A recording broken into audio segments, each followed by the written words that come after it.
Last December, when he was promoting his book, he said, quote, "I am a gaffe machine, but my God, what a wonderful thing compared to a guy who can't tell the truth," comparing himself to President Trump. And there is this overlay of, well, Joe Biden said this, but you know what he meant. Look at what President Trump says, which is horrific and in some cases racist, or at least racially tinged. I mean, he seemed to be suggesting that Joe Biden wasn't all there and had forgotten something he had said. Given all the attacks coming from the Trump campaign, alleging all sorts of things about Biden's mental acuity, his capability, fair or not, and frankly hypocritical or not, what do you make of the fact that so many of the criticisms that you're talking about the Russians are trying to do to make us and the public not trust our election integrity, the election's rigged, Joe Biden has dementia, all this stuff is stuff that we're hearing repeated by leaders, by American political leaders. I think what we see on stage with Joe Biden, Jake, is very clearly a cognitive decline. Okay. That's what I'm referring to. It makes me uncomfortable. A cognitive decline. Well, when you're trying to tell me that what I was suggesting was I think that you were stuttering, mocking his stutter.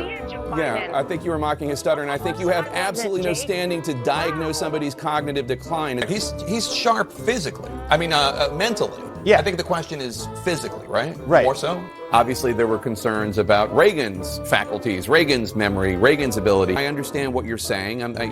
He is not the way that he is caricatured on Fox, for example. I mean, you have questioned President Biden's age, mental fitness, ability to lead. Of those supporting Biden, you said, quote, "Shame on all of you pretending everything is okay. You're leading us and him into a disaster, and you damn well know it." I mean, how seriously can anybody take your... Okay, so Democratic voters didn't buy it, but what about independents and Republicans? Did you damage President Biden at all with those groups, independents and potential crossover Republicans? Before the speech, Republicans were saying Biden was old, weak, gaffe-prone, senile, a pushover. They accuse him of being a dumb puppet fool and also this criminal mastermind. It just seems like you got to pick a lane here. He certainly seemed like an 81-year-old, but he did not seem incapable of doing the job. He's 81, and his memory, it doesn't seem great. It's not horrible, but I don't understand the outrage. In our politics lead, the White House today vehemently pushing back on a new report on the president's age and mental acuity. The White House communications director posting that the story in the Wall Street Journal was a complete and utter editorial failure by the Wall Street Journal. Makes you wonder who they're taking orders from, unquote. Maybe that's an insinuation because the Wall Street Journal is owned by News Corp, which is run by the Murdochs.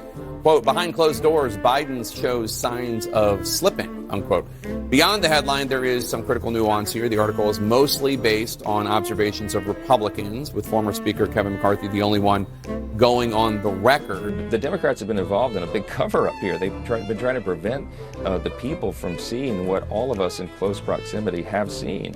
Calling it a cover-up, it's pretty strong words. Are you suggesting that there's something that needs to be investigated in a serious way? The soon-to-be-released new book titled Original Sin, President Biden's Decline, its cover-up and his disastrous choice to run again. It was written by CNN's own Jake Tapper.